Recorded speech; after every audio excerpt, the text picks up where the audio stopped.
Hello listener, आपका स्वागत है एफएम स्टोरी यूट्यूब चैनल में। यहाँ पर न्यू न्यू नॉवल का ऑडियो बुक आता रहता है। फैंटेसी, कॉमेडी, ड्रामा सबका। अगर आपको कहानी पसंद आता है तब प्लीज चैनल को सब्सक्राइब कर लें। आज हम फिर से सुनने जा रहे हैं सुपर मार्शल गॉड का न्यू एपिसोड। अगर आपने पिछला एपिसोड नहीं सुना है तो वो डिस्क्रिप्शन में आपको मिल जाएगा, आप जाकर सुन सकते हैं। कुछ कुछ एपिसोड और ऐसा भी रहता है तो मैं उसको दूसरे चैनल पर अपलोड कर देता हूँ और उसका लिंक आपको डिस्क्रिप्शन में मिल जाएगा। अगर आप सुनना चाहते हैं तो जाकर सुन सकते हैं। तो चलिए शुरू करते हैं सुपर मार्शल गॉड का अगला एपिसोड। तो उससे पहले डिस्क्लेमर आप सुन लीजिए। डिस्क्लेमर। यह चैनल केवल मनोरंजन और ज्ञानवर्धन के उद्देश्य से ऑडियो बुक प्रस्तुत करता है। यहाँ प्रस्तुत सभी कहानियां, पात्र और घटनाएं काल्पनिक हैं और लेखक की कल्पना का परिणाम है। इनका उद्देश्य किसी जाति, धर्म, परंपरा या किसी व्यक्ति विशेष की भावनाओं को आहत करना नहीं है। कृपया ध्यान दें कि कुछ ऑडियो कंटेंट में 18+ सामग्री भी हो सकती है, जो केवल वयस्कों के लिए उपयुक्त है। दर्शकों से अनुरोध है कि इसे अपनी विवेकशीलता और आयु समूह के अनुसार सुनें। मुझे लगता है यह जगह बाहर के उस पेड़ की तरह ही खास है। हर चीज को उसके बाहरी रूप में देखना सही नहीं है। अगर मेरे किसी भी जन्म में एक सच्ची मां होती तो मुझे लगता है वह भी यही कहती। अर्जुन के चारों ओर एक उदास माहौल छा गया जब उसने उस परिवार के बारे में सोचा जो उसे कभी नहीं मिला। लेकिन इस भावना को अपने दिल में जगह देने से पहले ही उसने हल्के से अपना सिर झटका और ध्यान केंद्रित करते हुए छोटे से झोपड़े की ओर बढ़ा। उसके चेहरे पर एक दृढ़ भाव बाकी रह गया। अर्जुन उन चीजों के बारे में सोचना पसंद नहीं करता था जो उसे कभी नहीं मिल सकती। वह अपना ध्यान उन चीजों पर केंद्रित करना चाहता था जिन्हें वह पा सकता था। अर्जुन के मन की गहराइयों में एक हिस्सा हमेशा परिवार के प्यार की तलाश करता था। एक ऐसा हिस्सा जो हमेशा असंभव को पाने की इच्छा करता था। उसने अपने अंदर के उस खालीपन को भरने के लिए लगातार खुद को प्रशिक्षण में झोंक दिया। अर्जुन पिछले जन्म में भी ऐसा ही था और इस जन्म में भी। वह हमेशा खुद को ही पर्याप्त मानता था और अपनी शक्ति के निरंतर खोज में रहता था। या कम से कम वह ऐसा ही सोचता था, जब तक कि उसने किसी खास से मुलाकात नहीं की। नीले लंबे बालों वाली एक मासूम सी लड़की जिसकी सुंदर छवि अर्जुन अभी तक नहीं भूल पाया था। वह उसकी जिंदगी में ज्यादा समय तक नहीं रही, लेकिन फिर भी वह अर्जुन के भविष्य का एक बड़ा मोड़ साबित हुई। अगर वह उससे उस समय नहीं मिला होता तो शायद उसे गोब्लिन साम्राज्य का स्थान बताने वाला भी नहीं मिलता। गोब्लिन साम्राज्य जिससे जुड़े कुछ अधूरे काम अभी भी अर्जुन के लिए बाकी थे, लेकिन वह किसी और समय की बात है। अक्वा वह वजह थी जिसने अर्जुन के बदलाव की शुरुआत की। वह कारण थी जिसकी वजह से उसने बदलाव किया। वह वजह थी जिससे उसकी मुलाकात क्रिस्टलाइन से हुई, और इसके लिए अर्जुन हमेशा अक्वा का आभारी रहेगा। अर्जुन ने जितनी दूर तक याद किया, वह हमेशा पारिवारिक प्यार के लिए तरसता रहा। वह अपने इस हिस्से को किसी और के सामने जाहिर नहीं करता था, लेकिन इसका मतलब यह नहीं था कि वह उसे महसूस नहीं करता था। वह एक ऐसा व्यक्ति था जो बहुत कम भावनाएं दिखाता था, जब तक कि वह क्रिस्टलाइन के साथ मजाक न कर रहा हो, और उसकी यह आदत शायद कभी नहीं बदलेगी। अर्जुन इस पक्ष से बहुत संतुष्ट था। उदासीनता का मुखौटा ही उसे जीवित रहने की ताकत देता था। चाहे यह नई दुनिया हो या उसकी पुरानी, दोनों ही निर्दयी थीं। ऐसी जगहें जहां मजबूत और शक्तिशाली लोग हर दिन कमजोर और असहायों का शिकार करते हैं। अगर अर्जुन इस दुनिया में खुद को मजबूत बनाना चाहता था तो उसे आसपास की सभी क्रूरताओं के प्रति उदासीन रहना पड़ता था। अगर वह इतना ताकतवर होता कि किसी जरूरतमंद की मदद कर सके और यह उसके लक्ष्य से टकराता नहीं, तो अर्जुन खुशी से मदद करता। लेकिन वह खुद से जाकर किसी को बचाने और मुसीबतें ढूंढने का शौक नहीं पालता। अस्टेरियन जैसी दुनिया में, जिसकी जनसंख्या शायद खरबों में थी, एक ऐसी दुनिया जहां हर दिन लाखों लोग तरह तरह की अन्यायपूर्ण परिस्थितियों में मर जाते थे। ये जानते हुए भी कि अगर अर्जुन कमजोरों को बचाने वाला नायक बनने का निश्चय करता तो भी यह दुनिया में रत्ती भर बदलाव नहीं लाता। अर्जुन यह जानता था, इस दुनिया में हर कोई यह जानता था, यह ऐसी दुनिया थी जहां यदि जीवित रहना है तो आपको मजबूत बनना होगा। यह सच्चाई समाज के हर स्तर पर लागू होती है, चाहे आप एक किसान हो या एक शक्तिशाली राजा जो सोने के महल में रहता हो। आपकी जिंदगी किसी भी क्षण खत्म हो सकती है। इस दुनिया में और धरती पर भी हमेशा कोई न कोई आपसे ज्यादा ताकतवर होता है। यही सच्चाई थी। अर्जुन की शख्सियत पहले धरती पर जैसी थी, अब भी वैसी ही थी, क्योंकि उसके लिए कुछ भी नहीं बदला था। उसे दोनों दुनियाओं में जीने के लिए अपनी पूरी ताकत झोंकनी पड़ी। अर्जुन अपनी सोच से बाहर निकला जब वह छोटे झोपड़े के पास छोटे छोटे कदमों से पहुंचा। जैसे जैसे अर्जुन झोपड़े के करीब पहुंचा, उसके कदमों की आवाज तेज होती गई। यह एक अजीब घटना थी जिसका कारण वह समझ नहीं सका। यह जगह जितना समय मैं यहां बिता रहा हूं, उतनी ही ज्यादा मेरी रुचि आकर्षित कर रही है। अर्जुन के चेहरे पर एक हल्की, मुश्किल से नजर आने वाली मुस्कान उभर आई जब वह छोटे झोपड़े के दरवाजे के करीब पहुंचा। वह दरवाजे के पास गया और धीरे धीरे खटखटाने की कोशिश करने लगा। थक थक, या कम से कम उसने ऐसा ही करने की कोशिश की, लेकिन दुर्भाग्य से वह अपनी ताकत पर काबू पाने में इतना कुशल नहीं था। इस असमर्थता का परिणाम यह हुआ कि अर्जुन के हाथ से हर बार दरवाजे पर जोर से वार हुआ। ओह!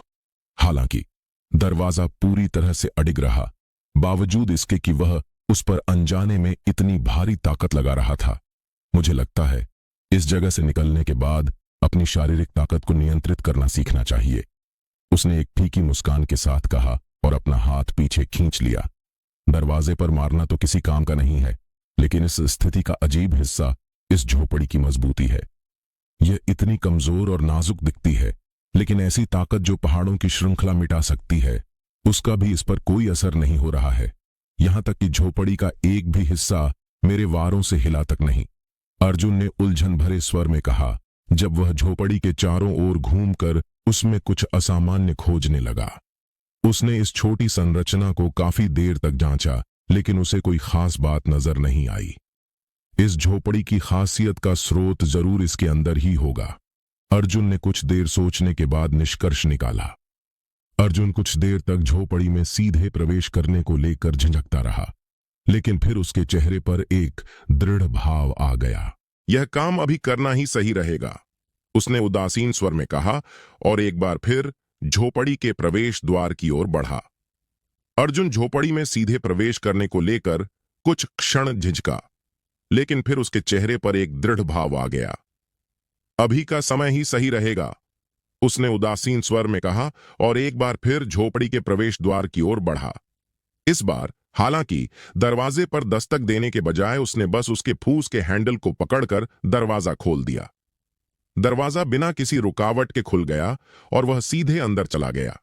अंदर उसने जो पहली और इकलौती चीज देखी वह थी एक किताब। पहले एक अनोखा संकेत और अब एक किताब। अर्जुन के चेहरे पर एक अजीब सा भाव आ गया। क्या यह जगह मुझे लाइब्रेरी बनाने के लिए मजबूर कर रही है? नहीं, ऐसा नहीं हो सकता, इसमें जरूर कुछ और बात होगी। उसने बेकार के विचारों को त्याग दिया और सीधे किताब की ओर बढ़ गया। ऐसे विषयों पर समय व्यर्थ करने का कोई मतलब नहीं था जिनका उत्तर वह आसानी से किताब के पास जाकर देख सकता था। किताब एक बड़े गोलाकार मंच पर रखी हुई थी, जिससे ऐसा प्रतीत हो रहा था जैसे वह किताब स्वर्ग की ओर चढ़ने की कोशिश कर रही हो। मंच के नीचे से एक हल्की चमक लगातार निकल रही थी, जो पहले से ही भव्य दिख रही इस किताब को और भी खास बना रही थी। किताब खुद गहरे लाल रंग की थी, जिस पर प्राचीन दिखने वाले नक्काशीदार डिजाइन थे। उसके केंद्र में एक धुंधली आकृति थी जो किसी प्रकार के फीनिक्स की प्रतीत हो रही थी। इस किताब को देखकर कोई भी सामान्य व्यक्ति यह मान सकता था कि यह किसी प्रकार का स्वर्गीय शास्त्र है जो स्वर्ग से गिरा है। लेकिन अर्जुन ने अपने किसी भी जीवन काल में फीनिक्स को कभी नहीं देखा था। यही तथ्य उसे एक विचित्र सवाल पूछने पर मजबूर कर गया। इस किताब के सामने यह अजीब सी मुर्गी क्यों बनी हुई है? उसने पूरी ईमानदारी के साथ भ्रमित चेहरा बनाकर पूछा। यह एक ऐसा सवाल था जो अनजाने में देवताओं का क्रोध उस पर ला सकता था। वह सचमुच हर खतरे को बुलाने की कोशिश कर रहा था। इसी बीच अर्जुन द्वारा झोपड़ी में किताब खोजने से ठीक 10 मिनट पहले एक अंधेरे आयाम में, यह अंधकारमय आयाम उस महासागर के ऊपर कहीं स्थित था जहां अर्जुन मौजूद था। इसे नीचे वाले आयाम का एक जुड़ा हुआ छोटा आयाम भी कहा जा सकता था। इस आयाम के भीतर एक शतरंज की बिसात थी जो बिल्कुल साधारण शतरंज की बिसात जैसी थी, लेकिन यह बिसात हवा में बिना किसी सहारे के तैर रही थी। यह भौतिकी के सभी नियमों को चुनौती देती प्रतीत हो रही थी, क्योंकि यह जमीन से कुछ फीट ऊपर स्थिर अवस्था में जमी हुई थी। हालांकि इस असामान्यता के बावजूद शतरंज की बिसात इस रहस्यमय जगह का सबसे अनोखा हिस्सा नहीं थी। इसके बजाय यह दो विशालकाय आकृतियां थीं जो शतरंज की बिसात पर प्रभुत्व जमाए हुए खड़ी थीं। शतरंज की बिसात के दाईं ओर एक बड़ा मजबूत व्यक्ति खड़ा था जिसके बाल आग की तरह लाल थे और उसकी लंबी छोटीदार दाढ़ी उसके सीने तक पहुंच रही थी। यह ताकतवर व्यक्ति कम से कम 7 फीट लंबा था और वह उस रहस्यमय प्रतिद्वंद्वी से बहुत बड़ा था जिसके साथ वह खेल रहा था। उसके बगल में बैठा हुआ व्यक्ति एक सुंदर और शालीन दिखने वाला पुरुष था जिसके लंबे सुनहरे बाल उसकी पीठ तक पहुंचते थे और हल्की हरी आंखें उसकी आभा को और निखारती थीं। यह व्यक्तित्व उसके विपरीत बैठे विशालकाय और कठोर दिखने वाले व्यक्ति से बिल्कुल अलग था। उसकी शाही आभा के नीचे एक गहरी और रहस्यमय छवि छुपी हुई थी। अगर कोई ध्यान से देखे तो उसकी हरे रंग की आंखों में एक चालाकी की हल्की झलक देखी जा सकती थी। यह तो बेईमानी थी लोकी, लाल बालों वाले विशालकाय आदमी ने नाराजगी भरे स्वर में कहा। मुझे खेद है मेरे मित्र, यह तो खेल का ही हिस्सा है, लोकी नामक उस सुंदर पुरुष ने एक चालाक मुस्कान के साथ उत्तर दिया। मैं सोचता था कि इतने युगों के बाद तुम शतरंज में कुछ सुधार करोगे, लेकिन तुम हर बार मुझे अपनी अक्षमता से चौंका देते हो थॉर, लोकी ने एक व्यंग्यात्मक स्वर में कहा और उसके चेहरे पर उपहास की झलक दिखने लगी। दोनों विरोधी व्यक्ति हवा में पद्मासन की मुद्रा में तैर रहे थे। उनके हाथ सटीकता से शतरंज की बिसात पर घूम रहे थे, एक दूसरे को मात देने के अवसर की तलाश में। इसी वजह से मैं तुम्हारे साथ दिमागी खेल खेलना पसंद नहीं करता लोकी। तुम कभी भी नियमों के अनुसार नहीं चलते, थॉर ने नाराज स्वर में कहा, जबकि लोकी ने शतरंज में उसे मात दे दी थी।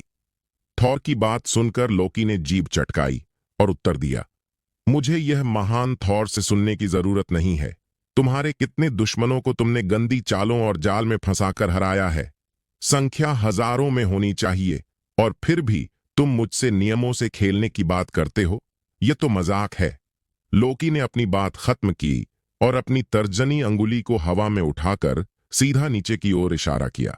यह सब उसने थॉर की तुलना में काफी छोटा दिखने वाले अपने शरीर के बावजूद किया। यह एक स्पष्ट उपहास था जिसे थॉर ने स्पष्ट रूप से देखा। उसके सिर पर एक बड़ी नस फड़कने लगी और उसके चारों ओर एक भयावह आभा फैलने लगी। बिना वातावरण के इस आयाम का तापमान अचानक हजारों डिग्री तक बढ़ गया और थॉर के सिर के लाल बाल सीधे खड़े हो गए। उसके बाल हवा में तैरने लगे और उसके मुंह से एक गुस्से भरी आवाज गूंज उठी, मैं तुम्हें भी अपने हराए हुए दुश्मनों की सूची में जोड़ सकता हूं।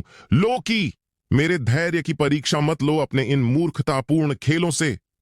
थॉर ने यह घोषणा की और उसके लाल आभा मंडल ने पूरे जोश के साथ फूटकर शतरंज की बिसात को पूरी तरह से नष्ट कर दिया। हालांकि इस भयावह आभा का पूरा प्रभाव झेल रहे लोकी ने बस अपने हाथ की एक छोटी सी हरकत से इसे झटक दिया। उसका केवल बाल और कपड़े ही थोड़े अस्त व्यस्त हुए थे, जो उस खतरनाक आभा की वजह से थे। मुझे तुमसे डर नहीं लगता थॉर, लोकी ने शांत स्वर में कहा और अपने कपड़ों को झाड़ते हुए उसी तरह से पलटकर देखा। लेकिन तुम्हारी गंदी लाल आभा की वजह से मेरे बाल और कपड़े खराब हुए हैं, तो शायद मुझे इसका बदला तुम्हारी जान लेकर चुकाना पड़े। लोकी के चेहरे पर एक शैतानी मुस्कान उभर आई और वह अपनी पद्मासन की मुद्रा से उठ खड़ा हुआ। उसी समय थॉर भी गुस्से में झपटता हुआ अपनी पूरी शक्ति के साथ खड़ा हो गया और लोकी के पतले और शांत शरीर की ओर बढ़ने लगा। अगर तुम मरने की लड़ाई चाहते हो तो मैं तुम्हारी इच्छा पूरी कर दूंगा। थॉर की गहरी और डरावनी आवाज गूंज उठी, जबकि वह अपने ऊंचे और मजबूत कद के साथ लोकी पर हावी दिख रहा था। मुझे तुमसे डर नहीं लगता थॉर। लोकी ने सूखे स्वर में पलटवार करते हुए अपने कपड़े झाड़े और बदले में एक डरावनी सुनहरी आभा फैलाई। लेकिन तुम्हारी गंदी लाल आभा से मेरे कपड़े और बाल खराब हो गए हैं और इसके बदले में शायद मुझे तुम्हारी जान लेनी पड़े। लौकी की मुस्कान शैतानी रूप में बदल गई जब वह अपनी सीट से खड़ा हुआ और लाल बालों वाले विशालकाय व्यक्ति की ओर गहरी नजरों से देखने लगा। थॉर ने भी अपनी तीव्रता से मेल खाते हुए गड़गड़ाहट भरे कदमों के साथ लोकी की ओर कदम बढ़ाए, लड़ाई के लिए तैयार। अगर मौत तक की लड़ाई तुम्हारी ख्वाहिश है तो ऐसा ही होगा। मैं तुम्हारी यह इच्छा पूरी कर दूंगा, थॉर ने घोषणा की, लोकी के पतले कद पर अपने विशाल आकार के साथ हावी होते हुए। लेकिन लोकी ने इस विशाल अंतर को नजरअंदाज कर दिया और बिना किसी डर के थॉर की नजरों से नजरें मिलाईं। एक तेज गति से उसने खुद को गायब कर लिया, इतनी तेजी से कि पलक झपकने से पहले ही वह अदृश्य हो गया। उसका पतला शरीर लाल विशालकाय के पीछे दिखाई दिया और उसने उसकी पीठ पर जोरदार लात मारी। थॉर को उसके बाद आग के गोले की तरह फेंक दिया गया, जो प्रकाश की गति से भी तेज गति में लाखों मील दूर जा गिरा। पूरा अंधकारमय आयाम अचानक चमकने लगा, जिसमें एक बड़ी लाल तेज आभा की चमक इसके केंद्र में थी। लोकी! थॉर की गगनभेदी आवाज गूंजी। उसके बाद एक धमाका हुआ जो एक सुपरनोवा के विस्फोट से भी तेज था। उसका विशाल लाल शरीर लाखों मील की दूरी को ऐसे पार कर गया जैसे यह उसके लिए आसान काम हो। वह लोकी के पास प्रकट हुआ और उसके चेहरे को अपने हाथों से पकड़ लिया। इसके बाद थॉर ने जमीन से जोर लगाकर छलांग लगाई। लोकी को पकड़ते हुए वह अनगिनत दूरी तक ऊर्ध्वाधर दिशा में उछला। फिर उसने लोकी के सिर को कसकर पकड़ा और उसे सतह की ओर फेंक दिया। बूम! लोकी को सतह की ओर फेंकने से जो धमाका हुआ, उसकी गूंज पूरे शून्य में फैल गई। यह धमाका इतना प्रचंड था कि इसे स्वयं इस आयाम द्वारा भी मापा नहीं जा सकता था। इसके बाद सतह से टकराने पर जो विस्फोट हुआ वह पहले वाले से भी बड़ा था। 2 लगातार विनाशकारी विस्फोटों के कारण यह आयाम तीव्रता से हिलने लगा। लोकी का निर्जीव दिखने वाला शरीर पूरी ताकत से नीचे गिरा और अंधकारमय आयाम कांपने लगा। एक ऐसा आयाम जो अनगिनत मील तक फैला हुआ था, इन 2 अज्ञात पात्रों की लड़ाई से हिलने लगा। तुम्हारी ताकत आज भी वैसी ही है जैसी यह 1 मिलियन साल पहले थी थॉर। ऐसा लगता है कि तुम्हारी शक्ति तुम्हारे शतरंज के कौशल के समान है। लोकी की उपहास भरी आवाज गूंजी जब उसने जमीन से एक शानदार अंदाज में उछाल मारी। उसका शरीर पूरी तरह से अछूता था। इससे भी अधिक चौंकाने वाली बात यह थी कि इस आयाम को भी कोई खास नुकसान नहीं हुआ था। जब लोकी जमीन से टकराया तो जमीन थोड़ी फटी, लेकिन वह तुरंत फिर से ठीक हो गई। यह तो केवल इस आयाम के आंतरिक भाग में दिखने वाली स्थिति थी। बाहरी भाग की स्थिति बिल्कुल अलग थी। बाहरी आयाम पर एक छोटी और लगभग नजर न आने वाली दरार थी। एक ऐसी दरार जिसे केवल वही देख सकता था जिसकी दृष्टि अत्यंत तीव्र हो। यह आयाम एक विशेष स्थान था जो 2 अत्यधिक शक्तिशाली प्राणियों के विनाश को आसानी से झेल सकता था। लेकिन यह चमत्कारी क्षमता बिना कीमत चुकाए नहीं आई थी। थॉर ने जमीन पर वापस उतरने में पल भर का भी समय नहीं लिया। वह लोकी से कुछ ही मीटर की दूरी पर प्रकट हुआ। जब उसने लोकी की उपहास भरी बातें सुनी तो उसकी आभा अकल्पनीय स्तर तक बढ़ गई। जैसे ही वह लोकी की ओर फिर से दौड़ने वाला था, तभी एक आवाज सुनाई दी। यह किसी चीज के टूटने की आवाज थी, या शायद किसी के प्रवेश करने की। थॉर और लोकी दोनों इस अचानक हुई हलचल से सतर्क हो गए, जो उनके नीचे मौजूद आयाम में महसूस की गई थी। उन्होंने तुरंत अपने कदम रोक दिए और समुद्री आयाम में अपनी दिव्य दृष्टि डाली। जो उन्होंने देखा उसने उन्हें अविश्वास में स्तब्ध कर दिया। एक आगंतुक! दोनों ने एक स्वर में चिल्लाया। थॉर लोकी की ताने भरी बातों के कुछ ही पलों बाद जमीन पर तेजी से उतरा। उसकी आभा एक अभूतपूर्व स्तर तक बढ़ गई थी, लेकिन इससे पहले कि वह फिर से लोकी की तरफ दौड़ पाता, एक अप्रत्याशित आवाज ने वातावरण को चीर दिया। ये आवाज किसी घुसपैठ की थी। उनके क्षेत्र में हुई इस अनपेक्षित हलचल से थॉर और लोकी दोनों चौंक गए और तुरंत रुक गए। दोनों ने अपनी दिव्य दृष्टि को उस स्रोत पर केंद्रित किया। जो उन्होंने देखा उसने उन्हें पूरी तरह से हैरान कर दिया। एक आगंतुक। उनकी आवाजें अविश्वास से भरी हुई थीं और एक साथ गूंजीं। इतने समय बाद कोई आगंतुक यहां कैसे आ सकता है? यह समझ से बाहर है। लोकी, जो शायद सदियों बाद किसी बात पर हड़बड़ा गया था, असहज हो उठा। अब तर्क वितर्क करने का समय नहीं है। हमें उसे मार देना चाहिए इससे पहले कि वह किताब को छुए। थॉर की गूंजती हुई आवाज सुनाई दी। वह किसी भी पल उस पॉकेट डायमेंशन को तोड़कर बाहर निकलने के लिए तैयार था। उसने अपने हाथ पूरी तरह फैलाए। ऐसा लग रहा था जैसे वह किसी भयानक चीज को बुलाने की तैयारी कर रहा हो। कुछ ऐसा जो लोकी से लड़ते समय दिखाई गई उसकी साधारण शक्ति से कहीं अधिक शक्तिशाली था।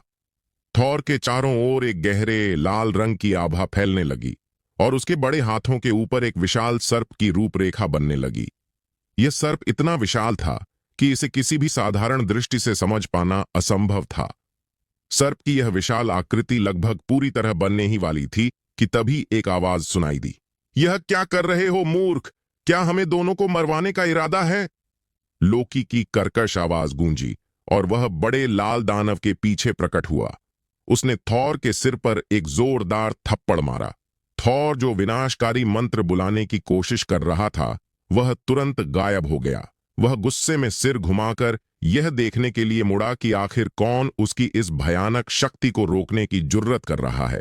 पता चला वह कोई और नहीं बल्कि उसका अपना भाई था। लोकी, तुमने ऐसा क्यों किया? थॉर लगभग गुस्से से कांप रहा था और उसने अपनी दिव्य दृष्टि से समुद्री आयाम को फिर से देखा। उसने देखा कि वह अज्ञात आगंतुक झोपड़ी के करीब पहुंच रहा था। वह किताब के पास पहले ही पहुंच चुका है। मैं समय पर नहीं पहुंच पाऊंगा, भले ही मैं यहां से बाहर निकल भी जाऊं। और यह सब तुम्हारी वजह से है लोकी। थॉर ने अपना बड़ा मुट्ठी उठाया, जैसे अपने भाई को सबक सिखाने की तैयारी कर रहा हो। लेकिन इससे पहले कि वह उसे पीट पाता, उसने अचानक अपने कान के पास उसी आदमी की आवाज सुनी। तुम मूर्ख हो। क्या करने की कोशिश कर रहे हो? यह फिर से इतनी तेजी से मेरे पास कैसे पहुंच गया? क्या इसकी गति इन वर्षों में इतनी बढ़ गई है? थॉर के चेहरे पर उलझन भरा भाव उभरा और वह लोकी के सवाल को पूरी तरह से नजरअंदाज कर गया। इससे कोई फर्क नहीं पड़ता कि तुम यहां से बाहर निकल भी जाते या नहीं। लोकी की आवाज गूंजते ही थॉर अपनी उलझन से बाहर आया। इसका क्या मतलब है लोकी? थॉर ने अब कुछ कम चिड़चिड़े स्वर में पूछा। मेरा मतलब यह है कि नीचे जो आगंतुक है वह कोई देवता नहीं है। वह सिर्फ किसी नश्वर दुनिया से आया हुआ एक इंसान है। लोकी ने गंभीर स्वर में उत्तर दिया। तुम क्या कहना चाह रहे हो लोकी? वह भले ही एक साधारण नश्वर हो, लेकिन फिर भी वह किताब को छू सकता है। थॉर का गुस्सा फिर से चरम पर था। अब उसे लग रहा था कि लोकी उसके साथ मजाक कर रहा है। क्या तुम्हारा पूरा शरीर सचमुच तुम्हारे दिमाग तक पहुंचने से पहले ही रुक गया है? चूंकि तुम वर्तमान स्थिति को समझने में असमर्थ हो, इसलिए मैं इसे तुम्हें ऐसे समझाऊंगा जो तुम्हारी समझ में आए। लोकी ने एक निराशाजनक नजर से थॉर की ओर देखा। वह थॉर से थोड़ा पीछे हट गया और फिर 4 साधारण शब्द धीरे धीरे उच्चारित किए। वह एक चींटी है। लोकी की सपाट आवाज गूंज उठी। मामला बस इतना सा है थॉर। थॉर का चेहरा थोड़ी देर के लिए शांत हो गया जब उसने अपने भाई की बात सुनी, लेकिन वह अभी भी एक चीज को समझ नहीं पा रहा था। वह भले ही एक नश्वर हो, लेकिन वह अभी भी किताब को छू सकता है। इससे क्या फर्क पड़ता है? लोकी ने अपने भाई को एक निराशाजनक नजर से देखा और हल्की सी आह भरी। थॉर, नश्वर का शरीर और हमारी संरचना में बहुत अंतर है। वह कभी भी उस किताब की मान्यता पाने की आवश्यक शर्तें पूरी नहीं कर पाएगा। तुम तो यह बात खुद जानते हो, क्योंकि हम दोनों ने पहले ही उस किताब से प्रतिक्रिया पाने की कोशिश की थी। और हमारे पास आज भी वो निशान हैं जो हमारी उस असफल कोशिश की गवाही देते हैं। लोकी ने नाराजगी भरे स्वर में कहा और अपनी जलती हुई लाल निशान वाली बाजू की ओर इशारा किया। साथ ही थॉर की बाजू पर उससे भी बड़ा और चमकता हुआ निशान दिखा। थॉर, जो अब समझ चुका था कि लोकी क्या बताने की कोशिश कर रहा है, अचानक खुद को पूरी तरह मूर्ख महसूस करने लगा। हालांकि उसकी बाहरी मुद्रा अभी भी एक मजबूत योद्धा की तरह बनी हुई थी। वह अपने कमजोर पक्ष को कभी किसी के सामने नहीं दिखाएगा, और खासकर अपने भाई के सामने तो बिल्कुल भी नहीं। हम उस नश्वर से अस्तित्व के कई स्तर ऊपर हैं। ऐसी स्थिति में तुम उस पर इतना चिंतित क्यों हो रहे हो? यह कभी नहीं हो सकता कि वह किताब से कुछ हासिल कर सके। हाँ, मैं थोड़ी देर के लिए हैरान जरूर हुआ था जब मैंने देखा कि कोई इस जगह में प्रवेश कर सकता है, लेकिन जैसे ही मैंने देखा कि वह कैसा कमजोर अस्तित्व है, मेरी वह हैरानी तुरंत खत्म हो गई। यह बात तुम्हें भी तुरंत समझ आ जानी चाहिए थी थॉर, लेकिन मैंने पहले कभी तुम्हारी सोचने की क्षमता पर भरोसा नहीं किया, तो अब यह मानने का कोई कारण नहीं है कि तुम्हारे पास कोई समझ है। लोकी ने हल्की सी हंसी के साथ कहा, मानो वह वास्तव में यह सोचने लगा हो कि थॉर उसका सगा भाई है भी या नहीं। थॉर के सिर पर एक और नस फूलने लगी, लेकिन इतने वर्षों के साथ के बाद उसे समझ आ गया था कि लोकी ऐसा ही है। हालांकि इसका मतलब यह नहीं था कि उसे लोकी का यह स्वभाव पसंद आ गया था, लेकिन वह इसे सहने की आदत जरूर डाल चुका था। हाँ, जो भी हो लोकी, अगर तुम इतने ही समझदार हो तो बताओ हमें उस कमजोर नश्वर का क्या करना चाहिए जो अब झोपड़ी के अंदर प्रवेश कर चुका है। थॉर की तिरस्कार भरी आवाज गूंजी, जबकि उसकी नजर उस अर्जुन पर थी जिसने अपने दोनों पैर मजबूती से झोपड़ी के अंदर जमा दिए थे। तुमने क्या कहा?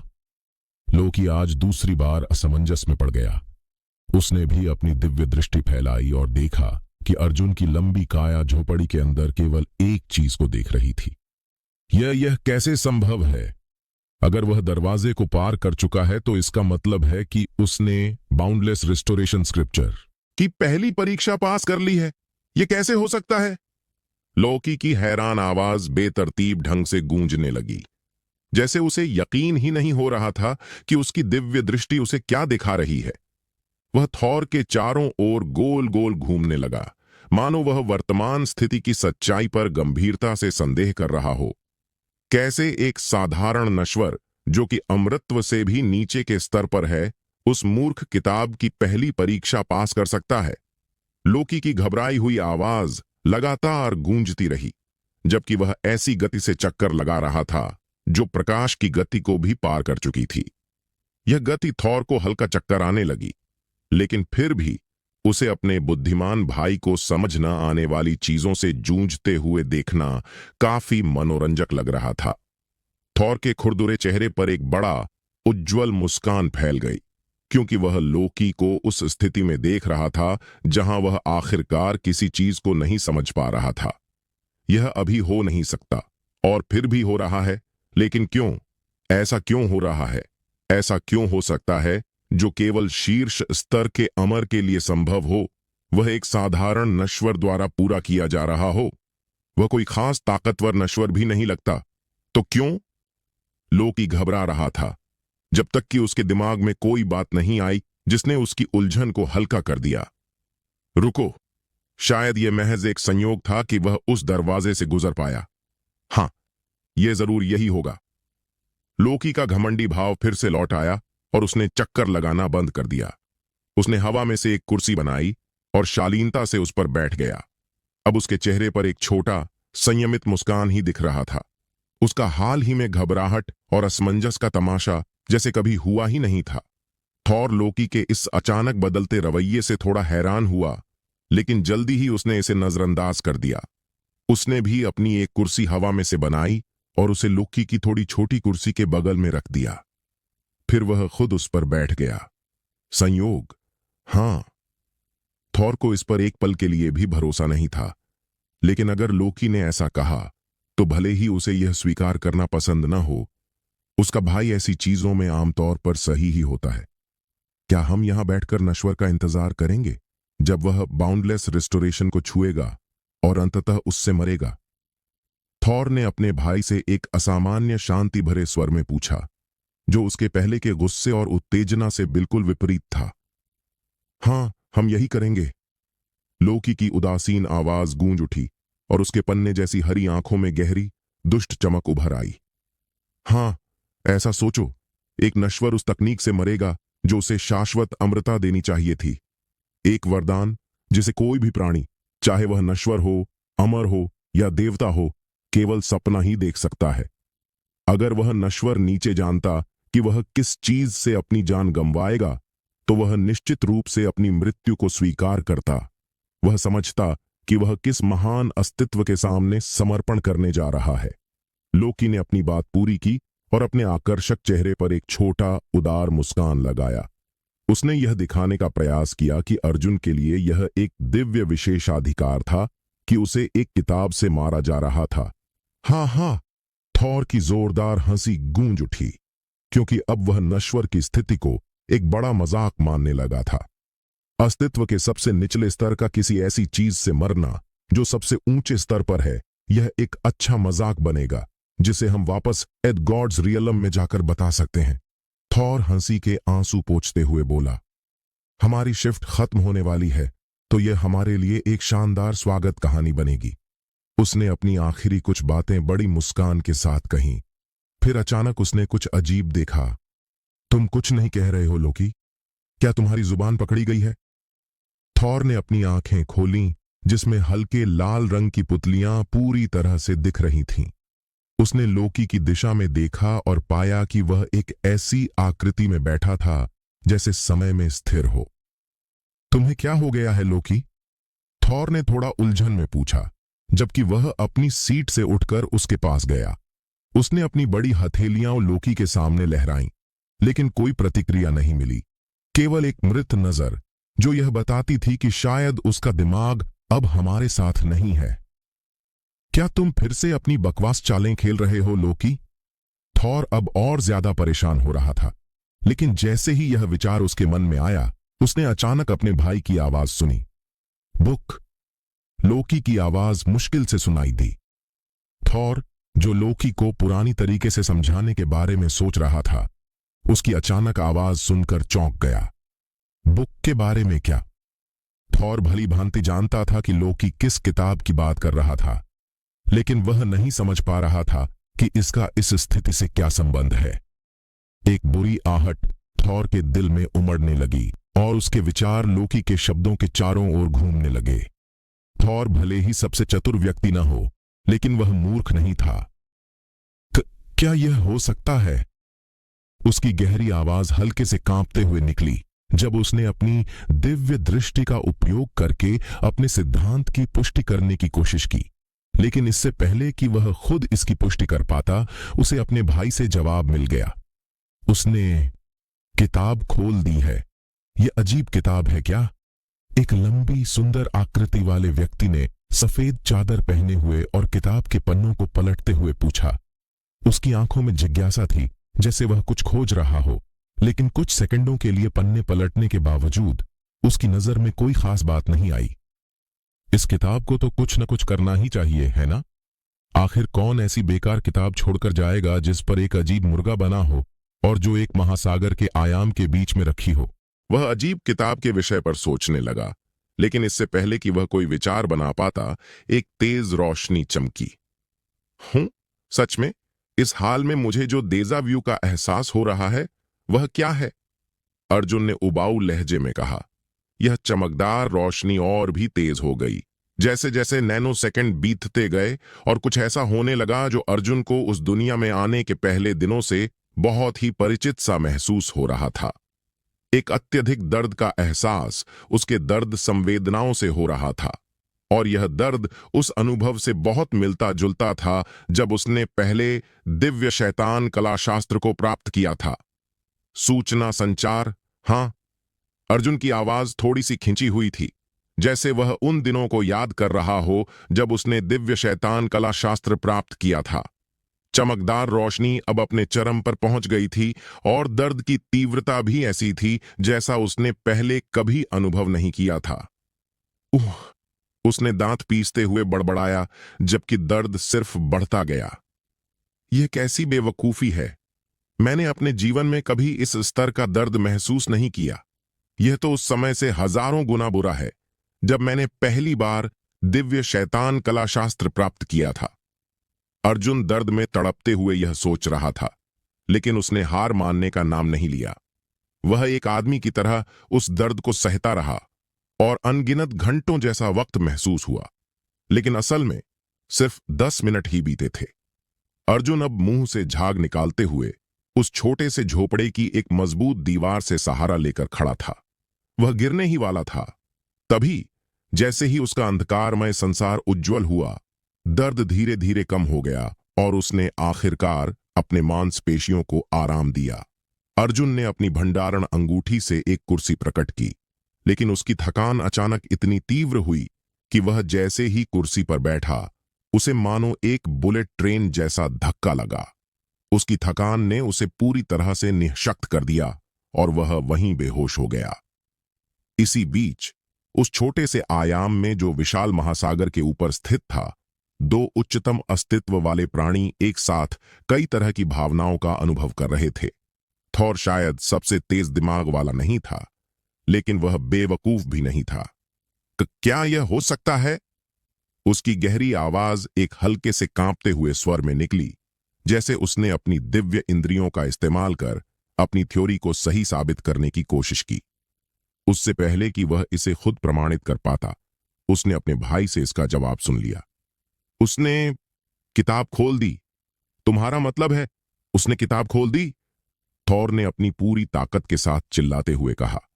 उसकी आवाज की ताकत से लगभग उस आयाम के चारों ओर का स्थान चकनाचूर हो गया था। थॉर इस अजीब सूचना को खुद सत्यापित करने के लिए अपनी दिव्य इंद्रियों को बाहर भेजता है और महासागर के आयाम को स्कैन करता है।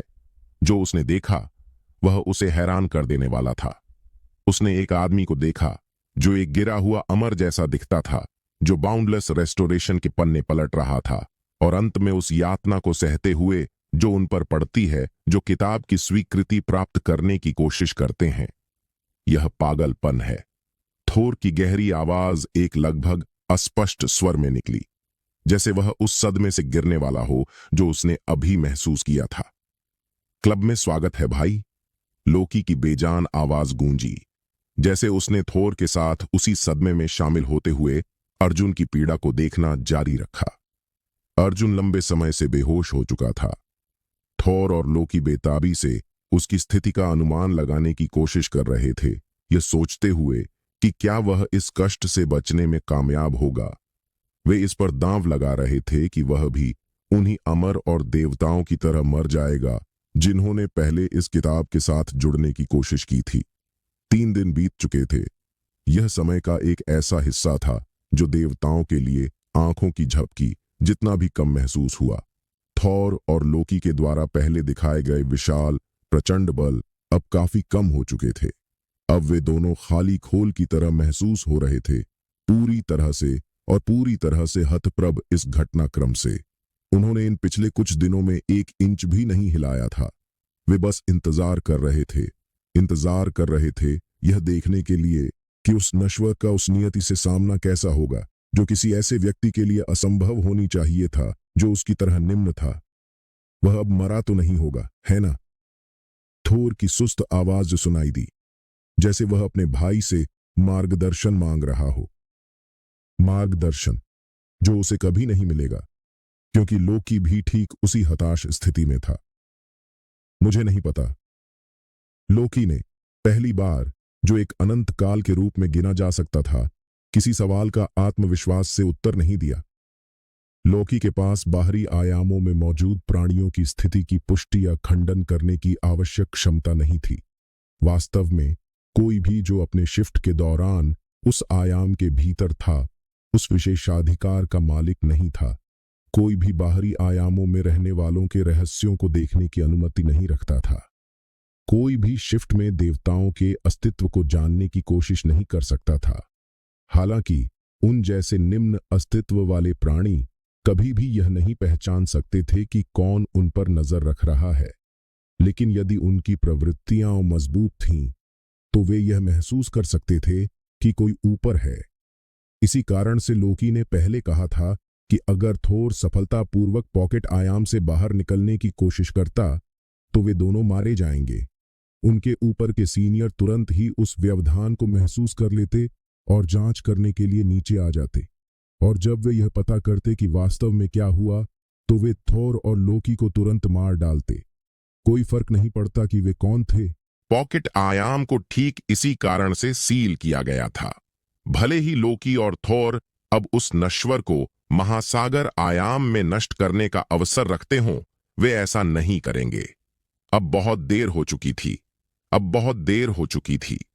अगर उन्होंने अर्जुन के बाउंडलेस रेस्टोरेशन के साथ जुड़ने की प्रक्रिया में हस्तक्षेप किया तो उनके भाग्य अच्छे नहीं होंगे। इतनी मेहनत करने के बाद बस एक ऐसी शक्ति से टकराना जिसका वे सामना नहीं कर सकते थे, उनके लिए यह सही नहीं था। उनके लिए यह भी विकल्प नहीं था कि वे इंसान को प्राचीन ग्रंथ के साथ एक संबंध स्थापित करने दें। हालांकि उन्हें यकीन था कि वह मानव कभी बाउंडलेस रेस्टोरेशन की जानकारी भेजने की प्रक्रिया से जीवित नहीं निकल पाएगा। कम से कम यही वे खुद को विश्वास दिलाने की कोशिश कर रहे थे। लेकिन जितना भी वे खुद को यह समझाने की कोशिश करते कि वह मानव कभी इस प्रक्रिया से जीवित बाहर नहीं आएगा, आखिरकार वे जानते थे कि हमेशा यह संभावना थी कि वह विपत्ति में भी धैर्य बनाए रख सकता था। बाउंडलेस रेस्टोरेशन एक ऐसी तकनीक नहीं थी जिसे उपयोगकर्ता को अत्यधिक शक्तिशाली होने की आवश्यकता हो। यह एक तकनीक थी जिसमें केवल एक ही शर्त थी, वह था दर्द को स्वीकार करने की इच्छा। हाँ, आपको उस दर्द का अनुभव करना पड़ता था जो यहां तक कि देवताओं को भी खून के आंसू बहाने के लिए मजबूर कर दे और अंततः सदमे से मर जाएं। आपको एक मसोकिस्ट होना पड़ता था जो पूरी दुनिया के इतिहास में कभी नहीं आया। थोर और लोकी इस तथ्य को जानते थे। वे बस यह विश्वास करने को तैयार नहीं थे कि एक साधारण नश्वर जो अस्तित्व के सबसे निचले स्तर पर था, कुछ ऐसा हासिल कर सकता था जो वे नहीं कर सके। यह उनके भीतर की जन्मजात गर्व की भावना थी, जिसने एक मजबूत विश्वास का रूप लिया था कि वे हमेशा श्रेष्ठ होंगे। अस्तित्व की सीढ़ी पर उच्च स्तर के प्राणी जब उन प्राणियों से मिलते थे जिन्हें वे उनसे नीचे मानते थे, तो उनका जातिवाद हमेशा सामने आता था। यह बस वैसे ही था। यही वह चीज थी जिसने इस पूरी स्थिति को थोर और लोकी के लिए इतना अविश्वसनीय बना दिया। उनका गहरे रूटेड गर्व जो उच्च अस्तित्व वाले प्राणियों से आया था, यही वह था जो उन्हें स्तब्ध कर रहा था। वे एक ऐसे प्राणी को देखकर चौंक गए थे जिसे वे चींटियों से भी कमजोर मानते थे। एक ऐसा प्राणी जो कुछ ऐसा करने की कोशिश कर रहा था जो वे नहीं कर सके। थोर और लोकी ने पहले बाउंडलेस रेस्टोरेशन को छुआ था, फिर भी वे तीसरी पृष्ठ तक भी नहीं पहुंच सके, इससे पहले कि वे बेहोश हो गए और अपनी असफलताओं की याद दिलाने के लिए नए निशान उनके शरीर पर रह गए। 3 और दिन पल भर में गुजर गए। माह अर्जुन एक उथले दिमाग के साथ जागा और अपने आसपास के अनजाने दृश्य को देखा। उसने याद करने की कोशिश की कि वह यहां कैसे आया, और अचानक उसे ठीक से याद आया कि क्या हुआ था। ओह, मैंने उस किताब को छूने की कोशिश की थी जिसमें हंसी उड़ाने वाला मुर्गा था। नरक और वापस होकर किसी तरह मैं उस दर्द से एक टुकड़े में बाहर आ गया। मुझे यकीन है कि मैंने उस दौरान कहीं न कहीं परलोक में प्रवेश किया होगा, उसने सपाट आवाज में कहा और अपने माथे को रगड़ा। किस्मत सच में कुत्ते की तरह है ना? जैसे ही मैंने सोचा था कि अब मैं किसी भी तरह के दर्द से निपटने के लिए तैयार हो चुका हूं, किस्मत ने एक ऐसा प्रहार किया जो मेरे खूबसूरत चेहरे पर सीधा मारा। अर्जुन की आवाज गूंज उठी और उसके चेहरे पर एक हल्की मुस्कान फैलने लगी। आह, ठीक है, जैसा कि है।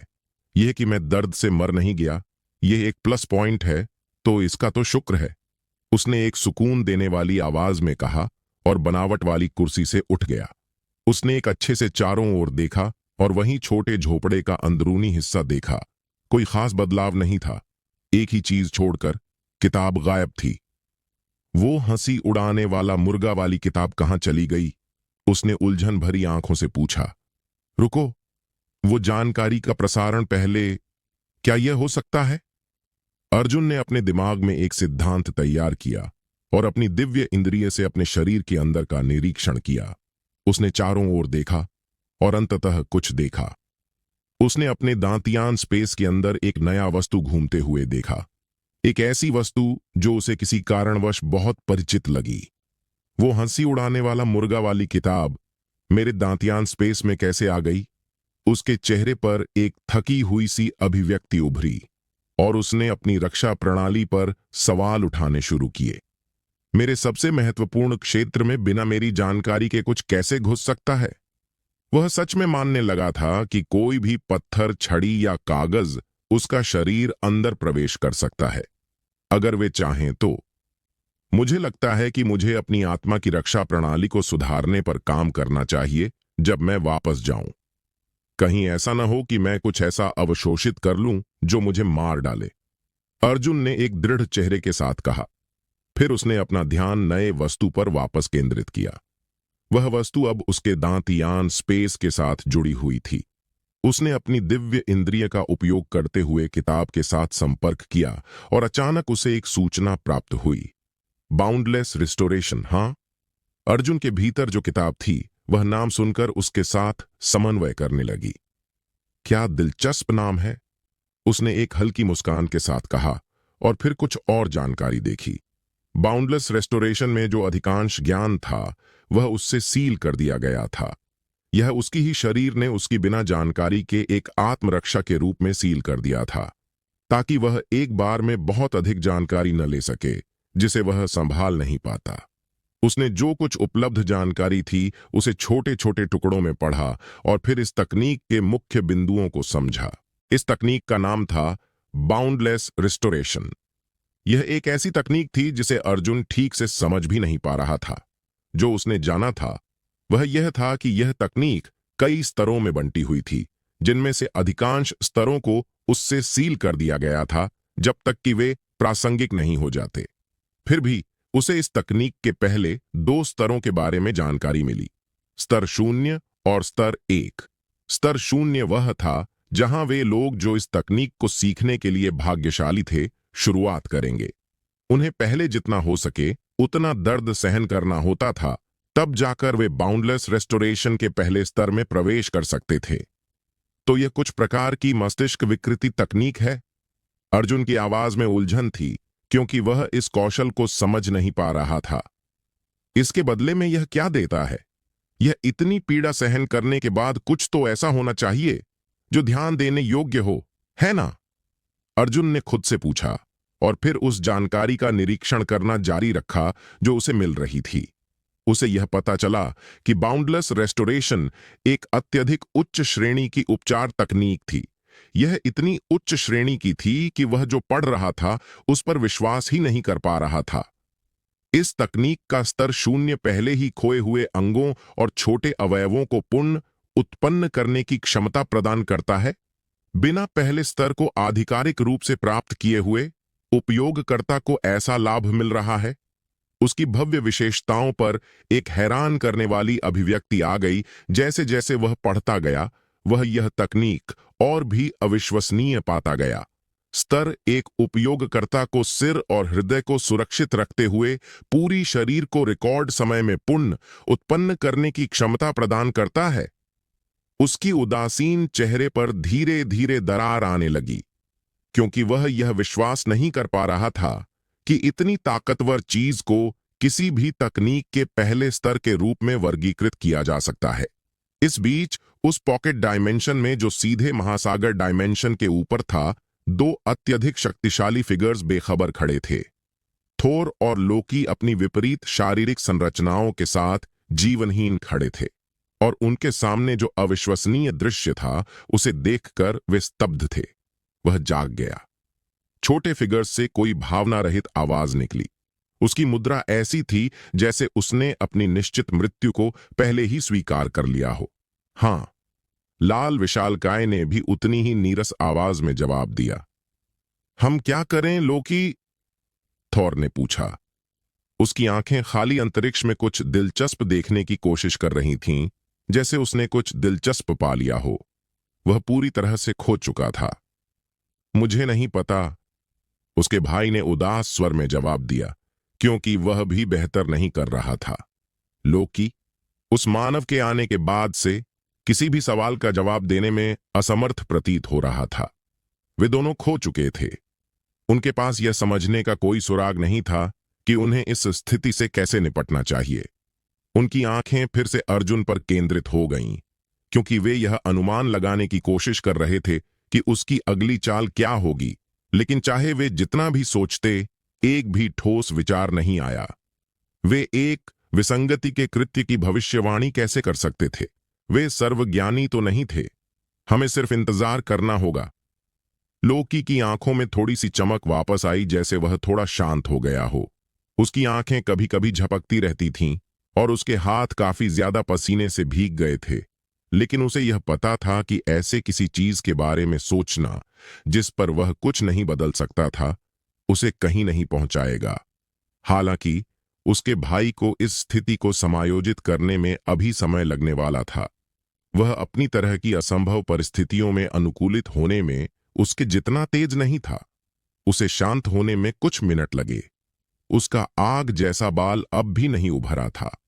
उसके अत्यधिक प्रतिक्रिया देने वाले बाल थॉर का एक अजीब गुण था, जो वह कभी कभी नर्वस हो जाने पर दिखाता था। और तुम यह पूरी तरह से यकीन कर सकते हो कि वह अब नर्वस था। उसकी मौत तेजी से आ जाएगी जब उसके उच्च अधिकारी उसके शिफ्ट के दौरान हुई घटना के बारे में जानेंगे। वह और लोकी जल्दी से फिर से अपनी सीटें बुलाते हैं, क्योंकि पहले जो उन्होंने निकाली थीं, वे उनके अवशेष आभा से गायब हो चुकी थीं। यह एक छोटी सी घटना थी जो पहले हुई थी, जब वे दोनों एक मध्य जीवन संकट से गुजर रहे थे। रुको, हां। थॉर की भारी आवाज पॉकेट डायमेंशन में गूंज उठी। वह बाहर से बड़ा, मजबूत और कठोर व्यक्ति हो सकता था, लेकिन जब सच में उसकी जान खतरे में थी और यह निश्चित हो गया कि उसकी मृत्यु एक हवा में बुझने वाली मोमबत्ती जैसी होगी, तो कह सकते हैं कि उसकी सख्त छवि थोड़ी कम हो जाती है। जब ऐसे प्राणी इतने लंबे समय तक जीवित रहते हैं, तो वे अपनी जान को उस तरह से ज्यादा महत्व देने लगते हैं जैसे साधारण मनुष्य नहीं कर सकते। वह भी एक उच्च स्तर के साधक हैं। आखिरकार उन्होंने अनगिनत वर्षों तक कठिन परिश्रम से साधना की थी और वे अपने सारे प्रयास सिर्फ किसी निम्न अस्तित्व के कारण नष्ट नहीं करना चाहते थे। थॉर के दिल में गुस्सा बढ़ने लगा, क्योंकि अब उसे शुद्ध करने की जबरदस्त इच्छा थी। वह उस प्राणी का अस्तित्व मिटा देना चाहता था जिसने उन्हें मौत के घाट उतारने का आदेश दिया था। उसके दिल में पल रहे हत्या के इरादे ने बाहरी दुनिया में आकार लेना शुरू कर दिया। एक विशाल और बढ़ते हुए मृत्यु के आभा ने आसपास के वातावरण को भर दिया और उसके बाल फिर से उभरे, जैसे एक शेर जिसकी जटाओं में आग लगी हो। वह तैयार था कि वह उस मनुष्य को मारने के लिए अपनी पूरी शक्ति का उपयोग करेगा, चाहे जो भी कीमत हो। लेकिन इससे पहले कि वह कुछ करता, उसे अपने भाई का नर्म हाथ अपने कंधे पर महसूस हुआ। कुछ मत करना थोर, लोकी ने उदास स्वर में कहा। थॉर के पास लोकी की उदासी से निपटने का समय नहीं था। वह उसे रास्ते से हटा देने के लिए तैयार था, लेकिन जब उसने अपने भाई की अगली बात सुनी तो वह रुक गया। तुम जानते हो इन प्राणियों को ठीक उसी तरह जैसे मैं जानता हूं, थॉर। अगर हम उसे मार भी डालें तो वे उस लड़के को वापस जीवित कर देंगे। उन्हें एक भी परवाह नहीं होगी कि उन्हें इसके लिए हर देवता से लड़ना पड़े। वह लड़का ज्यादा देर तक मरा नहीं रहेगा। लोकी की उदास बातें सुनकर थॉर का गुस्सा थोड़ा कम हुआ, लेकिन इसका मतलब यह नहीं था कि वह अभी भी इस पूरे मामले से नाराज नहीं था। वह भी वही जानता था जो लोकी जानता था। उसने कभी उन अमर प्राणियों से अपनी पिछली मुठभेड़ों को नहीं भुलाया था जो शापित पुस्तक का समर्थन करते थे। ज्यादातर पुराने देवताओं के अपने अपने अनुभव होते थे उन प्राणियों के साथ, किसी न किसी तरह। उन अनुभवों में से कुछ ने कई देवताओं की मृत्यु का कारण बना था। यह एक बेकार प्रयास है, थोर। बस थोड़ा आराम करो और अपनी किस्मत को स्वीकार करो। लोकी की उदास आवाज अब ऐसे भाड़े के जवान की तरह लग रही थी जो पहले ही समाज में उत्पादक सदस्य बनने से हार चुका था। उसने पूरी तरह से अपनी चालाक और शैतानी तरीकों को अपनाया और सोचा कि वह कितनी मुसीबत में पड़ सकता है इससे पहले कि उसे फांसी पर लटका दिया जाए। जैसे ही लोकी के विचार कुछ अजीब और विकृत दिशा में घूमने लगे, थोर अभी भी उस मनुष्य के खिलाफ अपनी प्रतिशोध की योजना बना रहा था। लेकिन चाहे वह क्या भी सोचता, उसे ऐसा कोई तरीका नहीं दिखाई दे रहा था जो अर्जुन को स्थायी रूप से प्रभावित कर सके। दोनों की आभाएं इस समय पूरी तरह से विपरीत दिशा में जा रही थीं। एक की आभा गहरे लाल रंग की थी, जो सूर्य को भी अपनी जद में ले सकती थी, जबकि दूसरे की आभा बहुत शांत, सोने जैसे रंग की थी। उसकी आभा यह संदेश देती थी कि वह एक ऐसा व्यक्ति था जो बिना किसी उद्देश्य के हवा में बहना चाहता था। जैसे ही दोनों देवता अपने अगले कदम पर विचार कर रहे थे, नीचे समुद्र आयाम में एक लंबा, तेजस्वी व्यक्ति खड़ा था। अर्जुन ने अब तक बाउंडलेस रिस्टोरेशन स्क्रिप्चर से सारी उपयोगी जानकारी निकाल ली थी। अब वह बस विशाल आयाम में इधर उधर घूम रहा था, किसी रास्ते की तलाश में। यहां से बाहर जाने का कोई रास्ता होना चाहिए, है ना? उसकी तेजस्वी विशेषताओं पर उलझन का भाव था, जैसे वह लगातार ग्रहण गति से चल रहा था। उसे यह ठीक से पता नहीं था कि वह कहां जा रहा था। उसे बस इतना पता था कि अगर यहां कोई प्रवेश था तो यहां से बाहर निकलने का कोई रास्ता भी होगा, है ना? वह अब अपने आप से सवाल करने लगा। अर्जुन निराशा से इधर उधर घूम रहा था, रास्ते की तलाश में। वह सच में यह मानना चाहता था कि एक प्रवेश द्वार बस उसके सामने प्रकट हो जाएगा, लेकिन वह जानता था कि यह बस एक ख्वाब है। इसलिए विशाल समुद्र के अनंत विस्तार में बिना लक्ष्य के चलने के बजाय उसने अपनी नजरें आकाश की ओर घुमा दी। बाहर जाने का रास्ता ऊपर ही होगा, अर्जुन ने दृढ़नायक भाव से कहा। यह सिर्फ उसकी आंतरिक भावना थी, एक ऐसा इंस्टिंक्ट जो उसे बता रहा था कि बाहर जाने का रास्ता आकाश में कहीं ना कहीं छुपा है। एकमात्र समस्या यह थी कि उसे उड़ना नहीं आता था, और न ही अगर उसे आता तो भी वह उड़ने की स्थिति में होता।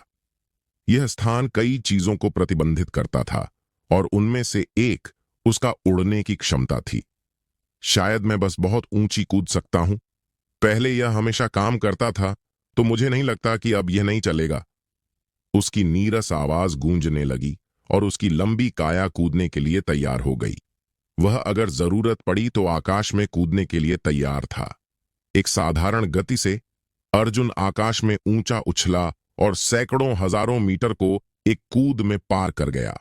अब वह आकाश में उस ऊंचाई पर था जो सबसे साहसी मानव को भी ऊंचाई का डर दे सकती थी।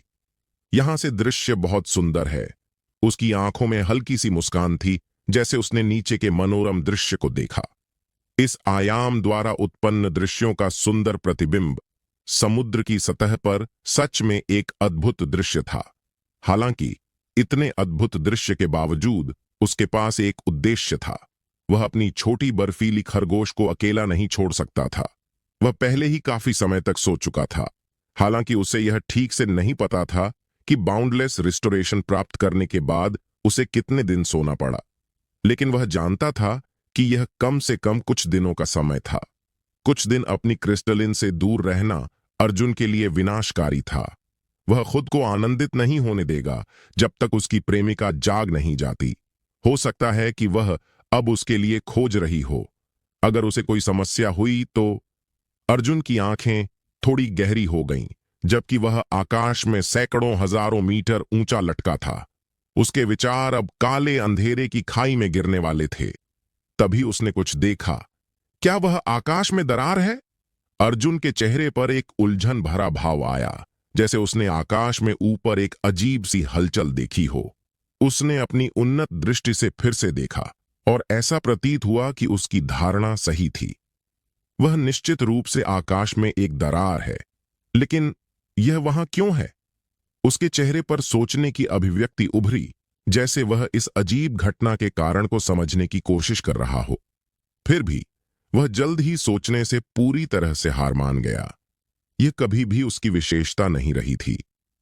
फिर भी मैं हमेशा क्यों के बारे में ज्यादा सोचता हूं। मुझे क्या पर अधिक ध्यान देना चाहिए? क्यों ना अभी इस नए मानसिकता का परीक्षण करूं? उसकी चेहरे पर हल्की मुस्कान उभरी और तभी गुरुत्वाकर्षण ने उसे पकड़ लिया। अर्जुन का शरीर जमीन की ओर घूमता हुआ गिरा। जैसे ही उसने सतह से संपर्क किया, एक तेज धमाके की आवाज आई और पानी में हल्की लहरें उठने लगीं, जो एक पतली परत के नीचे फैल रही थीं। अर्जुन ने अपने हाथों को पूरे रास्ते में क्रॉस किया हुआ था। यह उसकी बाउंस ट्रैवल की पसंदीदा तरीका था। यह एक शब्द था जिसे उसने खुद गढ़ा जब उसने समझा कि इसे कुछ नाम देना जरूरी है। आखिरकार यह उसकी मुख्य यात्रा का तरीका होगा जब तक वह फाउंडेशन एस्टेब्लिशमेंट रियलम तक नहीं पहुंच जाता। अब वापस ऊपर जाने का समय है। इस बार मुझे और ऊंचा जाना होगा। उसकी नीरस आवाज गूंज उठी और फिर से तेज धमाकों की आवाज आई, जैसे वह पिछले बार से कहीं ऊंचा जाने की कोशिश कर रहा हो। कुछ सोनिक बूम्स के बाद अर्जुन का ठंडा चेहरा आकाश में ठीक उस आकाश की दरार के पास लहराता हुआ दिखाई दिया। ऐसा लगता था कि उड़ने पर जो प्रतिबंध थे वह सिर्फ उड़ने तक ही सीमित थे। अर्जुन अब भी अपनी शारीरिक ताकत और अपनी थोड़ी सी ची का उपयोग करके हवा में तैरने में सक्षम था। इस जगह के नियम सामान्य दुनिया की किसी भी तर्क से मेल नहीं खाते थे। ऐसा लगता था कि यह नियम किसी और को इस जगह में घुसने से रोकने के लिए बनाए गए थे, सिवाय ऐसे किसी जैसे अर्जुन के। आखिरकार जितने भी अस्तित्व में संस्कार करने वाले लोग थे, उनमें से कितने ने अपनी शारीरिक क्षमता को सुधारने में थोड़ी सी भी ध्यान दिया था? इस सवाल का उत्तर इतना छोटा था कि यह चमत्कारी होता अगर कई ट्रिलियन लोगों में से एक भी शारीरिक संस्कार करने वाला मिलता। शारीरिक संस्कार उतना आसान नहीं था जितना कि अपनी कुल शक्ति में कुछ आसानी से जोड़ा जाए। यह एक कला थी, एक विशेष कला, जिसके लिए कई विविध तत्वों की आवश्यकता थी ताकि उससे कुछ प्रभावी रूप से प्राप्त किया जा सके। आपको अपनी प्रतिभा, उस प्रतिभा को संवारने के लिए एक तकनीकी मैनुअल, तीव्र दर्द सहने की एक मजबूत इच्छा और सबसे महत्वपूर्ण बात यह थी कि आपको समय चाहिए था। अर्जुन एक अपवाद था, कह सकते हैं। वह अपनी शारीरिक ताकत को सीधे पहले दिन से ही संस्कारित कर सकता था। उसने बिना किसी उचित उत्प्रेरक के उस शक्ति का उपयोग किया, जैसे कि शारीरिक संस्कार के लिए कोई मैनुअल। अगर अर्जुन कभी शारीरिक संस्कार से जुड़ी कोई तकनीक प्राप्त करता तो कह सकते हैं कि उसकी शारीरिक ताकत अब जैसी थी वैसी नहीं रहती। इस जानकारी को छोड़कर अर्जुन ने अन्य संस्कारियों के सामान्य मार्ग का पालन नहीं किया था। वह एक ऐसे मार्ग पर चल रहा था जो केवल उसका था, एक ऐसा मार्ग जिसे कोई और कभी नहीं चलेगा। इसके बावजूद अर्जुन ने एक ऐसा मार्ग चुना जो अधिकांश संस्कारियों द्वारा अपनाए गए पारंपरिक मार्ग से अलग था। वह अपने स्वयं के अनोखे सफर पर बढ़ रहा था। हमारी चर्चा थोड़ी देर के लिए शारीरिक संस्कार के क्षेत्र में भटकी थी। हालांकि अब हमें इस समुद्र आयाम के नियमों की समग्र समीक्षा पर वापस लौटना चाहिए। जैसा कि पहले बताया गया था, इस समुद्र आयाम में आगंतुकों के लिए नियम बिल्कुल असामान्य प्रतीत होते हैं। अब उस अजीब शख्स की बात करते हैं। अर्जुन एक विसंगति था। वह अपनी शारीरिक ताकत को तुरंत संजोने में सक्षम था। उसने ऐसा बिना किसी उचित उत्प्रेरक के किया था, जैसे शारीरिक संस्कार के लिए कोई विशिष्ट तकनीक। यदि वह कभी शारीरिक संस्कार से संबंधित कोई तकनीक प्राप्त करता तो कह सकते हैं कि उसकी शारीरिक ताकत अब जैसी थी वैसी नहीं रहती। इसके बावजूद अर्जुन आम संस्कारियों के सामान्य मार्ग पर नहीं चल रहा था। वह अपने खुद के अनोखे मार्ग पर चल रहा था। एक लंबा सुंदर युवक जो सफेद चादर पहने था, सैकड़ों हजारों मीटर की ऊंचाई पर हवा में लहराते हुए देखा गया। वह एक विशाल समुद्र आयाम के ऊपर था जिसका कोई स्पष्ट किनारा नहीं था। एक बहुत बड़ा दरार जिसे जमीन से देखना कठिन था, आकाश में चमक रहा था और अर्जुन की नजर उस पर थी। समय है उस दरार को छूने का, एक शांत स्वर में उसने कहा और अपना हाथ आगे बढ़ाया, जैसे वह उस दरार को पकड़ने की कोशिश कर रहा हो। मुझे लगता है कि यह अंतरिक्ष विकृति मुझे यहां से बाहर ले जाएगी या मुझे और गहरे सुरंग में धकेल देगी। उसने इस बारे में कुछ देर सोचा, फिर एक निर्णय पर पहुंचा। अब से बेहतर समय क्या हो सकता है ना? उसके दिल में उत्सुकता थी और फिर उसने अपना हाथ आकाश में चमकती दरार से मिला दिया। जैसे ही उसके हाथ ने संपर्क किया, एक जोरदार गूंजती हुई आवाज सुनी गई। अर्जुन का शरीर अब वहां नहीं था। लगता है कि यह सभी आयामी मार्गदर्शकों के लिए यात्रा का पसंदीदा तरीका है। हा। एक युवा अमर जैसे आदमी के चेहरे पर एक छोटी सी मुस्कान खेल रही थी। उसका शरीर फिलहाल आयामों के बीच स्थित अंतरिक्ष से बह रहा था। यह स्थान अर्जुन को उस अंतरिक्ष सुरंग की याद दिला रहा था जिसे उसने अपने पिछले जीवन में पढ़ा था। वह इस अनुभव से ज्यादा परेशान नहीं था। सच कहें तो वह इस प्रकार के समय स्पेस यात्रा से लगभग परिचित हो चुका था। कम से कम इतना तो हो गया था कि अब उसे यात्रा के दौरान तुरंत बेहोश नहीं होना पड़ता था। वह अभी भी थोड़ी चक्कराहट महसूस कर रहा था, लेकिन यह उतना बुरा नहीं था जितना कि उन सभी अन्य बारों में हुआ था जब एक वर्महोल ने उसे कहीं और खींच लिया था। अर्जुन ने अनुमान लगाया कि टेलीपोर्टेशन को ही संस्कारियों के लिए यात्रा करने का आदर्श तरीका होना चाहिए। और क्यों ना हो, आखिरकार इसके चारों ओर इतने सारे वर्महोल क्यों हों? उसे यह नहीं पता था कि टेलीपोर्टेशन करना एस्टेरियन की दुनिया में सबसे महंगी, यदि सबसे महंगी नहीं तो यात्रा का तरीका है। वह अपनी किस्मत पर इतना खुश था कि हर दिन उसे एक नया वर्महोल मिल जाता था। यह लगता है कि उसका सबसे डरावना गुण उसकी उच्च स्तरीय विशेषताएं नहीं थीं, बल्कि उसकी सबसे समृद्ध विशेषता उसकी अत्यधिक उच्च किस्मत थी। मैंने पहले कभी यह नहीं देखा था क्योंकि मैं अब तक सभी पहले की मजबूरी से टेलीपोर्टेशन के दौरान बेहोश था। लेकिन लगता है कि इन वर्महोलों में ए से बी तक जाने में काफी समय लगता है ना? अर्जुन की नीरस आवाज वर्महोल में गूंज रही थी। वह अब तक लगभग 20 मिनट से इस आयाम के बीच था और अगले अस्तित्व के स्तर पर अभी तक नहीं पहुंचा था। अंतरिक्ष और जो विचित्रताएं इसमें हैं, वे जितनी सरल दिखती हैं उतनी नहीं हैं। अब मुझे चक्कर नहीं आ रहा, लेकिन आप यह जानकर हैरान हो सकते हैं कि यह अंतरिक्ष आपके नीचे कितना असहज लगता है। उसने हल्के से अपनी पीठ को सहलाया। मैंने हमेशा यह अनुमान लगाया था कि मेरे निचले हिस्से में दर्द क्यों होता था जब मैं विभिन्न टेलीपोर्टेशन से गुजरता था, लेकिन मैंने कभी नहीं सोचा था कि यह वर्महोल के अंदर के अंतरिक्ष की वजह से हो रहा था।